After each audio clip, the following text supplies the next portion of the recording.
Pensioners অ্যাসোসিয়েশনের আজকে তৃতীয় ত্রিবার্ষিক রাজ্য সম্মেলন। এই সম্মেলনে আমরা প্রধানত রাজ্যের পেনশনার্সদের যে বিভিন্ন ধরনের সমস্যা রয়েছে সেই সমস্যাগুলো নিয়ে আমরা আলোচনা করব। প্রধান সমস্যা হচ্ছে পেনশন সিস্টেম।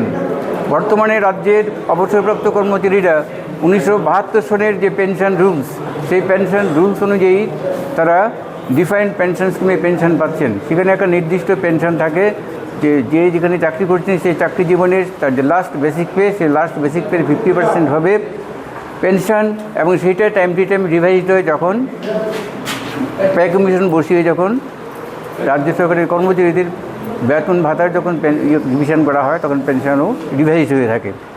এবং তার সঙ্গে থাকে টাইম টু টাইম রাজ্য সরকারি কর্মচারীদের যেভাবে দিয়ে দেওয়া হয় তার সঙ্গে সমপরিমাণ পেনশনারদের দিয়ে দেওয়া হয়।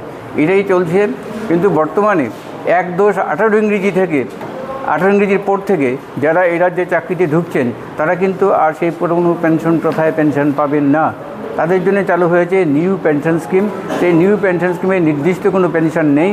তারা পেনশন খাতে পেনশন ফান্ডে একটা নির্দিষ্ট অঙ্কের বেতন কেটে নেওয়া হবে, আর সমপরিমাণ টাকা রাজ্য সরকারও দেবে এবং সেইটা পেনশন রেগুলারিটি ফান্ডে জমা পড়বে। এবং সেই টাকাটা আফটার রিটায়ারমেন্ট সেই টাকাটাকে বিভিন্নভাবে শেয়ার মার্কেট, সরকারি বন্ড ইত্যাদি খাতে সেটাকে খাটানো হবে। এবং এখান থেকে যে রিটার্ন আসবে সেই রিটার্ন থেকে কিন্তু পেনশনারদের পেনশন দেওয়া হবে। বাস্তব অভিজ্ঞতার ভিত্তিতে দেখা গেছে করোনার সময়ে যখন ভারতের জিডিপি মাইনাসে চলে গিয়েছিল তখন পেনশনারদেরও কিন্তু দুর্গতির অন্ত ছিল না। যারা নিউ পেনশন স্কিমে অন্তর্ভুক্ত ছিল তারা দেখা গেছে 700-800 টাকা বেশি কারোরই পেনশন খাতে টাকা জমা পড়েনি। আমরা তাই এই নিউ পেনশন স্কিমের বিরোধিতা করছি এবং পুরনো পেনশন প্রথা পুরনো পেনশন প্রথাকে ফিরিয়ে আনার পক্ষে আমরা সওয়াল করছি। ইতিমধ্যে কেন্দ্রীয় সরকার নতুন আরেকটি পেনশন স্কিম এনেছেন। সেই নতুন পেনশন স্কিমটার সংক্ষেপ হল ইউপিএস, ইউনাইটেড পেনশন স্কিম। ওই পেনশন স্কিম আসলে এনপিএস এবং ওপিএস এই দুটোর সংমিশ্রণ। এখানেও শিক্ষক কর্মচারীর বেতন থেকে একটা অংশ তাদের পেনশন ফান্ডে কেটে নেওয়া হবে এবং সরকারও কিছু টাকা জমা করবে। তবে এখানে সরকারি অনুদানটা একটু বেশি থাকবে এবং এখানে একটা ফিক্সড একটা পেনশনের কথা বলা হয়েছে। যেমন ওপিএসে যেমন লাস্ট বেসিক পের 50% পেনশন হয়, ইউপিএসও লাস্ট বেসিক পের 50% পেনশন হবে। কিন্তু তার সঙ্গে যে ডিএ হবে বা ডিআর হবে, সেই ডিআরটা বর্তমানে ওপিএসে যেভাবে ডিআর দেওয়া হয় সেইভাবে ডিআর হবে না। ডিআর কোন পদ্ধতিতে দেওয়া হবে, কোন সূচকে দেওয়া হবে সেটা এখনও স্বীকৃত হয়নি। এবং অন্যান্য যে পেনশনারি বেনিফিটসগুলো রয়েছে যেমন গ্র্যাচুইটি রয়েছে, লিভ স্যালারি রয়েছে, কমিউটেশন রয়েছে, এগুলো কিন্তু কোনোটাই থাকবে না। লিভ স্যালারি থাকবে না, কমিউটেশন থাকবে না, এবং গ্র্যাচুইটিটাও কমে গিয়ে সর্বোচ্চ হবে 5 লক্ষ টাকা। 5 লক্ষ টাকার বেশি গ্র্যাচুইটি কোনো মতেই হবে না। আমরা বর্তমানে পেনশন যারা ওল্ড পিএসসি পেনশন স্কিমে যারা পেনশন পাবেন তাদের যে সর্বোচ্চ গ্র্যাচুইটি, সেই সর্বোচ্চ গ্র্যাচুইটি পরিমাণটা হচ্ছে 10 লক্ষ টাকা। সেখানে তাহলে দেখা যাচ্ছে যে পেনশনারি বেনিফিটসের দিকেও কিন্তু পেনশনাররা তারা ক্ষতিগ্রস্ত হবেন। বর্তমানে আমাদের রাজ্যে পেনশনারদের 22% ডিআর বাকি রয়ে গেছে। 22% ডিআর বাকি থাকার ফলে ন্যূনতম 1760 টাকা করে পেনশন কম পাচ্ছেন রাজ্যের পেনশনাররা। আমরা দাবি রাখবো যে অবিলম্বে যাতে রাজ্য সরকার এই 22% ডিআর কর্মচারীদের মিটিয়ে দেন। তাছাড়া পেনশনারদের আরেকটা অসুবিধা হচ্ছে যে পেনশনাররা তো সবাই বয়োবৃদ্ধ।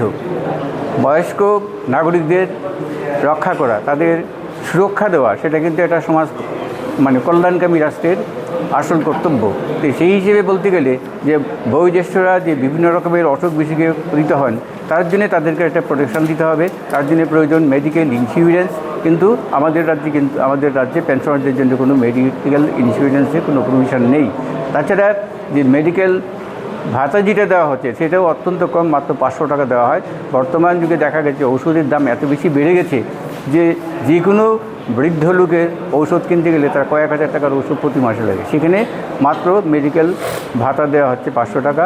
আমরা সেটাকে বাড়ানোর দাবি করব এবং তার পাশাপাশি আমরা মেডিকেল রিএম্বার্সমেন্টের এবং মেডিকেল ইন্স্যুরেন্সেরও আমরা দাবি করব। প্রধান দাবি এছাড়া পেনশনালয় স্থাপন আসলে যারা সহায় সম্বলহীন পেনশনার, যাদের কেউ নেই, তারা যাতে থাকতে পারে তাদের জন্য একটা পেনশনার স্থাপনের জন্য আমরা বহুদিনের দাবি ছিল। বর্তমানে একটিমাত্র পেনশনালয় আছে, গোর্খাবস্তিতে একটা পেনশনালয় আছে, কিন্তু সেখানেও চরম অব্যবস্থা।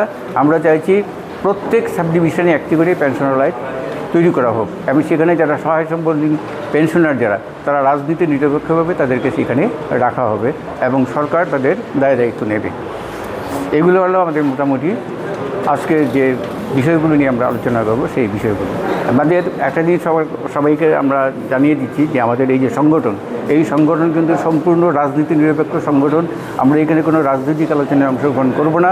একমাত্র রাজনৈতিক আলোচনা কিছুটা আসতে পারে যে রাজ্যের বা দেশের সামগ্রিক যে পরিস্থিতি, সেই পরিস্থিতি বিশ্লেষণ করতে গেলে হয়তো বা দু একটা কথা রাজনীতির কথা আসলেও আসতে পারে, কিন্তু মূলত আমাদের আলোচনা কিন্তু ফোকাস করা হবে পেনশনারদের যে স্বার্থ সংশ্লিষ্ট বিষয়গুলো, সেই বিষয়গুলো নিয়ে আমরা আলোচনা করব।